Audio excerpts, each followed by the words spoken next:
सो आज के इस वीडियो में हम एसटीडी के बारे में डिस्कस करेंगे और जानेंगे कि एसटीडी क्या होता है। ठीक है, आपका जो बीए थर्ड सेमेस्टर का नया सिलेबस है सीबीसीएस वाला, उसमें ये मोस्ट इम्पॉर्टेंट टॉपिक है। जो होम से स्टूडेंट बीए कर रहे हैं उन लोगों के लिए एसटीडी जो थर्ड सेमेस्टर में है उन लोगों के लिए मोस्ट इम्पॉर्टेंट टॉपिक है। ठीक है, तो चलिए जान लेते हैं एसटीडी क्या होता है। व्हाट इज़ एसटीडी, एक्चुअल में एसटीडी क्या होता है। ठीक है, तो एसटीडी का मतलब होता है यौन संचारित रोग अर्थात सेक्सुअल ट्रांसमिटेड डिजीज़। ठीक है, सेक्सुअल ट्रांसमिटेड डिजीज़ ये कैसे फैलता है, तो ये सेक्स के द्वारा फैलता है। इसको गुप्त रोग या रति रोग भी कहा जाता है, वेनेरियल डिजीज़ भी कहा जाता है। एसटीडी को क्या कहा जाता है, तो गुप्त रोग या रति रोग अर्थात वेनेरियल डिजीज़ भी कहा जाता है। ये किसके दौरान फैलता है, तो ये एनस सेक्स के द्वारा, ओरल सेक्स के द्वारा और विजाइनल सेक्स के द्वारा फैलता है। ठीक है, अब जान लेते हैं कि इसके कौन कौन से कारण हैं, इसके कॉजेज़ को जान लेते हैं। तो ठीक है, इसके कारण क्या हैं, तो संक्रमित व्यक्ति के इंजेक्शन या सेविंग ब्लड का प्रयोग करने से ये फैलता है। अगर कोई व्यक्ति एचआईवी से एसटीडी से संक्रमित है अर्थात सेक्सुअल ट्रांसमिटेड डिजीज़ से संक्रमित है, इससे रिलेटेड किसी भी बीमारी ऐसे से संक्रमित है, तो अगर जैसे मान लीजिए एचआईवी है, एचआईवी कैसा रोग है, तो एचआईवी एक एसटीडी रोग है। ठीक है, एसटीडी डिजीज़ है जो ब्लड के संपर्क से फैलता है। ठीक है, चाहे जिस भी तरह से ब्लड का संपर्क हो जाना चाहिए। ठीक है, तो ब्लड के संपर्क से या कह सकते हैं कि डीएनए के संपर्क से ये फैलता है।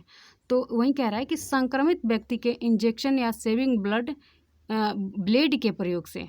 ठीक है, दूसरा कारण है संक्रमित व्यक्ति के तौलिया, बिस्तर, अन्य वस्त्र के प्रयोग से भी ये क्या होता है, फैलता है। क्या फैलता है, तो एसटीडी रोग फैलता है। संक्रमित व्यक्ति के रक्त, सीरम, लार के संपर्क में आने से भी ये क्या होता है, व्यक्ति संक्रमित हो जाता है। या कह सकते हैं कि संक्रमित व्यक्ति के खुले घाव, कटी हुई त्वचा से भी ये रोग फैलते हैं। ठीक है, अब कुछ लक्षण हैं जिनको जान लेते हैं, सिम्टम्स हैं जिनको जान लेते हैं। तो महिलाओं का, ठीक है, महिलाओं की योनि में खुजली और स्राव होना, ये क्या है, ये एसटीडी के लक्षण हैं। महिलाओं की योनि में खुजली होती है और योनि स्राव होता है। त्वचा पर चकत्ते पड़ जाते हैं। पुरुषों में लिंग स्राव होता है, वजन घटने लगता है। ठीक है, अगला पॉइंट है थकान महसूस होना शुरू हो जाता है। संभोग तथा मूत्र मार्ग में दर्द भी प्रारंभ हो जाता है। जननांगों पर मस्से चढ़ जाते हैं। ठीक है, जननांगों पर मस्से चढ़ जाते हैं।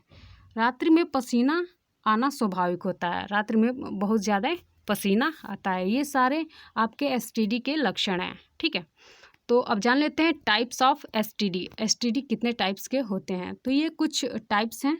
ठीक है, जैसे क्लेमाइडिया है, ये भी एसटीडी का एक टाइप है जो सेक्सुअल ट्रांसमिटेड डिजीज़ है। ठीक है, ये सेक्स के द्वारा फैलता है। एचबीपी है, ठीक है, अर्थात ह्यूमन पेपिलोमा वायरस, ये ह्यूमन पेपिलोमा वायरस के द्वारा एचबीपी फैलता है। सिफिलिस है, ये भी एक एसटीडी रोग है। ठीक है, गोनोरिया है, ये भी एक एसटीडी रोग है। जेनिटल हर्पिस अर्थात जननांगों में दाद खाज, ये क्या है, ये भी एसटीडी का एक उदाहरण है। और सबसे मोस्ट इम्पॉर्टेंट जिसके बारे में आप लोगों को पढ़ना है वो है एचआईवी एड्स। ठीक है, एचआईवी एड्स हम लोग इसी के बारे में आज डिस्कस करेंगे। जो एसटीडी रोग होते हैं उनमें एचआईवी एड्स मोस्ट इम्पॉर्टेंट है जो आपके सिलेबस में है, इसी के बारे में हम लोग आज डिस्कस करेंगे।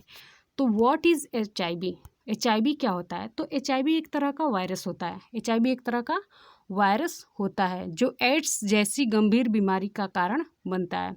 जैसे मान लीजिए कि एचआईवी के वायरस हमारे शरीर में इंटर करते हैं तो धीरे धीरे वो हमारे जो WBC होते हैं उसके टी सेल्स को ख़त्म कर देते हैं। टी सेल्स क्या करता है, सबसे पहले WBC के बारे में हम लोग जानेंगे, ठीक है। तो यहाँ पे थोड़ा सा जान लेते हैं कि HIV एक वायरस है जो एड्स जैसी गंभीर बीमारी का कारण बनता है, ठीक है। यह हमारे शरीर की प्रतिरक्षा अर्थात WBC को समाप्त कर देता है, उस पर हमला कर देता है।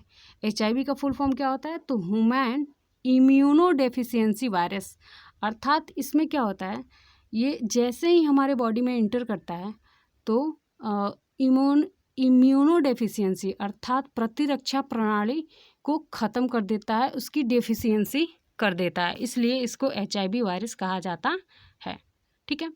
अब जान लेते हैं एड्स के बारे में। एड्स क्यों होता है, तो ये HIV के वजह से होता है। जैसे ही हमारे शरीर के टी सेल्स या CD4 सेल्स या कह सकते हैं लिम्फोसाइट जैसे ही ख़त्म होता है वैसे ही हमको एड्स नामक बीमारी हो जाती है। अभी इस चीज़ को हम अच्छे से समझेंगे, ठीक है। सबसे पहले एड्स के बारे में जान लेते हैं। तो एड्स का फुल फॉर्म होता है एक्वायर्ड इम्यूनोडेफिशिएंसी सिंड्रोम, ठीक है। इसकी खोज 1918 में डॉक्टर माइकल गाल्टिव ने की थी। किसने की थी, तो डॉक्टर माइकल गाल्टिव ने कब की थी, तो 1918 में की थी। यह बीमारी शरीर में HIV वायरस के संक्रमण के कारण होती है, ठीक है। जैसे HIV अगर कंट्रोल में है, वायरस अगर कंट्रोल में है तो हमको एड्स नहीं होगा, सिर्फ उसको HIV बीमारी कहा जाएगा। लेकिन जब वो लिम्फोसाइट को पूरी तरह से मार देता है, अर्थात टी सेल्स को मार देता है, तो वह स्थिति एड्स कहलाती है, ठीक है। कह रहा है कि प्रतिरक्षा प्रणाली यानी कि WBC, हमारे शरीर में दो तरह के ब्लड होते हैं, RBC और WBC। तो हमको यहाँ पे WBC के बारे में पढ़ना है, ठीक है। तो WBC को जब समझ लेंगे तो आपको समझ में आ जाएगा कि एड्स एक्चुअल में होता क्या है। तो WBC में 6 तरह के सेल्स पाए जाते हैं। WBC में कितने तरह के सेल्स पाए जाते हैं, तरह के, ठीक है। जैसे यहाँ पे आप देख सकते हैं एंटीबॉडी, ठीक है, एंटीबॉडी है, लिम्फोसाइट है। देखो यहाँ पे एंटीबॉडी है, लिम्फोसाइट है, मोनोसाइट है, न्यूट्रोफिल्स है, एसिनोफिल्स है और बेसोफिल्स है। ये सारे 6 प्रकार के WBC के सेल्स हैं, ठीक है। तो यहाँ पे जान लेते हैं इनका कार्य क्या क्या है। एंटीबॉडी क्या करता, जैसे ही हमारे शरीर में कोई वायरस इंटर करता है तो वो उसे पहचानने का कार्य करता है, ठीक है। पहचानने का कार्य मतलब BSF, जैसे बॉर्डर पे BSF का काम क्या होता है, वो दुश्मन को पहचानने का कार्य करता है, दुश्मन को देखता है और बताता है कि हाँ यहाँ पे दुश्मन पहुँच चुके हैं। उसी तरह एंटीबॉडी क्या करता है, जैसे ही हमारे शरीर में कोई वायरस इंटर करता है तो वो पहचान कर लिम्फोसाइट को बताने का कार्य करता है, ठीक है। पहचानता है और सुरक्षा प्रदान करता है। तो लिम्फोसाइट को बताता है और लिम्फोसाइट क्या करता है, एक्चुअल में बीमारी को लिम्फोसाइट ही मारता है, ठीक है। एंटीबॉडी क्या करता है, पहचानने का कार्य करता है और लिम्फोसाइट उसको मारने का कार्य करता है। अर्थात कह सकते हैं कि एंटीबॉडी लिम्फोसाइट को बताता है कि हमारे शरीर में यानी कि हमारे आसपास कोई वायरस आ गया है, आप इसको मार दो, ठीक है। तो लिम्फोसाइट को टी सेल्स भी कहा जाता है और CD4 सेल्स भी कहा जाता है, ठीक है। अब यहाँ पे हमें लिम्फोसाइट के बारे में ही जानना है, ठीक है। तो लिम्फोसाइट को क्या करता है, HIV का वायरस HIV का वायरस लिम्फोसाइट को क्या करता है, पूरी तरह से मार देता है। जैसे ही HIV के वायरस हमारे शरीर में एंटर करते हैं तो दोनों सेल्स, टी सेल्स या CD4 सेल्स या लिम्फोसाइट और HIV के वायरस जो होते हैं उनका आकार सेम ही होता है। ये लिम्फोसाइट उसको पहचान नहीं पाता है, अर्थात एंटीबॉडी उसको पहचान नहीं पाता है और इसको मैसेज नहीं दे पाता है, इसलिए वो इसके अंदर मिल घुल जाते हैं और धीरे धीरे टी सेल्स को पूरी तरह से ख़त्म कर देते हैं, ठीक है। और टी सेल्स जैसे ही ख़त्म होता है तो व्यक्ति को एड्स नामक बीमारी हो जाती है। इसमें कुछ और भी सेल्स पाए जाते हैं जैसे मोनोसाइट। ये क्या करता है, जब टी सेल्स बीमारियों को मारता है तो ये भक्षण का कार्य करता है। और न्यूट्रोफिल्स है तो ये जीवाणुओं से निपटने के लिए वर्क करता है। एसिनोफिल्स है तो प्रोटोजोआ और विषाणु से निपटने के लिए एक्टिव रहता है। बेसोफिल्स है तो ये है एलर्जी से निपटने के लिए कार्य करता है। ठीक है, तो यहाँ पे हमको लिम्फोसाइट के बारे में ही जानना है। जैसे ही लिम्फोसाइट ख़त्म होता है, HIV के वायरस जैसे ही लिम्फोसाइट को खा जाते हैं वैसे ही हमको तुरंत एड्स नामक बीमारी हो जाती है। ठीक है, बात क्लियर हो गई, सबको समझ में आ गया होगा लगभग। ठीक है, तो आगे देख लेते हैं CD4 सेल्स। ठीक है, अब यहाँ पे वही चीज़ कह रहा है कि HIV के वायरस शरीर में प्रवेश करने के बाद प्रतिरक्षा प्रणाली में मौजूद CD4 कोशिकाओं पर हमला कर देते हैं, अर्थात उनको पूरी तरह से खा जाते हैं, क्योंकि दोनों का आकार सेम ही होता है। ठीक है, तो वो समझ नहीं पाते, एंटीबॉडी पहचान नहीं पाता है और वो आसानी से हमारे शरीर में प्रवेश कर जाते हैं, जो क्या करते हैं CD4 को पूरी तरह से खा जाते हैं, जिनकी संख्या कम हो जाती है और शरीर में संक्रमण, घातक संक्रमण हो जाता है, जैसे HIV एड्स नामक बीमारी हो जाती है। ठीक है, और कह रहा है कि WHO ने इसका पहला केस 1981 में पाया था। ठीक है, WHO ने 1981 में प्रथम केस पाया था। सिम्टम्स क्या है, लक्षण क्या है, तो लक्षण जान लेते हैं। तो लगातार इसमें क्या होता है, लगातार वजन गिरना शुरू हो जाता है, मुंह में सफ़ेद चकदे या दाग धब्बे पड़ जाते हैं और खांसी लगातार रहता है, अतिसार की समस्या बनी रहती है। ठीक है, त्वचा पर खुजली व चकत्ते होने प्रारंभ हो जाते हैं, शरीर में थकान अनुभव होना शुरू हो जाता है, तेज बुखार रहता है, शरीर से पसीना अधिक मात्रा में स्रावित होता है। ठीक है, मांसपेशियों तथा जोड़ों में दर्द की शिकायत बनी रहती है। ठीक है, इस तरह की अनेक बीमारियां जैसे निमोनिया, तपेदिक तथा कैंसर के लक्षण भी प्रकट होने शुरू हो जाते हैं।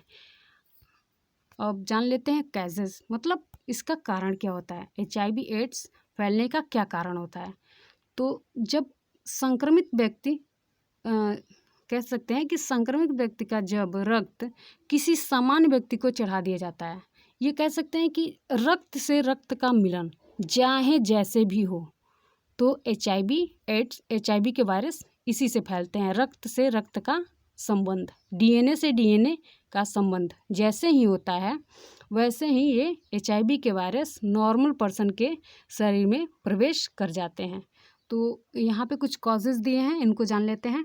संक्रमित व्यक्ति का रक्त जब किसी सामान्य व्यक्ति को चढ़ा दिया जाता है तो सामान्य व्यक्ति को भी सामान्य व्यक्ति में भी HIV वायरस क्या होते हैं, फैल जाते हैं। और दूसरा कारण है स्तनपान द्वारा, जब बच्चों को माता स्तनपान कराती हैं तो उसके द्वारा भी ये रोग फैलता है। शारीरिक संबंध द्वारा, सिरिंज व नीडल के प्रयोग से भी ये क्या होता है, फैलता है। इसलिए कहा जाता है कि कभी भी डिस्पोजल का प्रयोग करें। ठीक है, एक बार अगर सिरिंज या नीडल प्रयोग हो गया तो फिर उसका दोबारा प्रयोग ना करें। असुरक्षित यौन संपर्क से भी फैलता है, एक से अधिक लोगों के साथ संपर्क स्थापित करने से भी ये बीमारी फैलती है। ठीक है, प्रिवेंशन ऑफ HIV एड्स, मतलब इससे कैसे बचा जाए, इस HIV एड्स से कैसे बचा जाए। तो कुछ ये एक लाइलाज बीमारी है, अगर हो गई तो इंसान बचता नहीं है, लेकिन फिर भी HIV को कंट्रोल में किया जा सकता है, एड्स को कंट्रोल में नहीं किया जा सकता। हाँ, लाइफ टाइम आपको दवा लेनी पड़ती है। अगर एड्स हो गया तो आदमी की मृत्यु हो जाती है, लेकिन HIV अगर वायरस प्रवेश किए हैं तो अगर आपको तुरंत पता चल जाता है तो आप इसको कंट्रोल में कर सकते हैं दवा के माध्यम से। तो वही कह रहा है कि कुछ प्रिवेंशन है जिनको जान लेते हैं। सुरक्षित यौन संबंध से ये बीमारी क्या होती है, थोड़ी सी कम फैलती है। डिस्पोजल सिरिंज के प्रयोग से भी ये बीमारी थोड़ी कम फैलती है। HIV होने पर गर्भधारण से बचें, नहीं तो जो बच्चा पैदा होगा उसको भी ये रोग हो जाता है। शेविंग के लिए नए ब्लड का इस्तेमाल करें। किसी भी प्रकार का यौन रोग संक्रमण होने पर अपनी जांच कराएं। ठीक है, टाइम से अपनी जांच कराएं। अगर कोई एसटीडी का लक्षण दिखता है तो आप तुरंत अपनी जांच कराएं। ठीक है, अब जान लेते हैं विश्व एड्स दिवस कब मनाया जाता है। वर्ल्ड एड्स डे कब मनाया जाता है।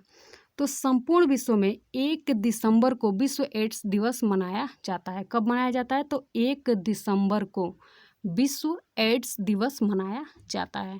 हू ने वैश्विक स्तर पर, ग्लोबल स्तर पर इसे मनाने की शुरुआत अगस्त 1987 में की थी। किसने की थी, तो WHO ने, अर्थात वर्ल्ड हेल्थ ऑर्गेनाइजेशन ने वैश्विक स्तर पर अर्थात ग्लोबल स्तर पर इसे मनाने की शुरुआत अगस्त 1987 में की थी। इसका मुख्य उद्देश्य था कि प्रत्येक जो भी आयु वर्ग के लोग हैं उनको एड्स के बारे में जागरूक करना। ठीक है, प्रत्येक आयु वर्ग के लोगों को एड्स के बारे में जागरूकता प्रदान करने के लिए WHO ने इसे वैश्विक स्तर पर कब मनाना शुरू किया, तो 1987 में। भारत सरकार द्वारा, ठीक है, इसे भारत सरकार द्वारा इसे इसकी गंभीरता के कारण, इस बीमारी की गंभीरता के कारण राष्ट्रीय एड्स नियंत्रण कार्यक्रम की शुरुआत की। ठीक है, विश्व एड्स वैक्सीन दिवस, एक और पॉइंट है जो आपके लिए मोस्ट इम्पॉर्टेंट है। विश्व एड्स वैक्सीन दिवस प्रतिवर्ष 18 मई को भारत में मनाया जाता है, या पूरे विश्व में ग्लोबल स्तर पे मनाया जाता है। ठीक है, आई होप आपको अच्छे से समझ में आ गया होगा। ठीक है, तो वीडियो को लाइक शेयर करते रहिएगा और चैनल को सब्सक्राइब भी कर लीजिएगा। ठीक है, तो चलिए वीडियो को समाप्त करते हैं। आप लोग का सेशन यहीं पे समाप्त होता है। Thanks for watching.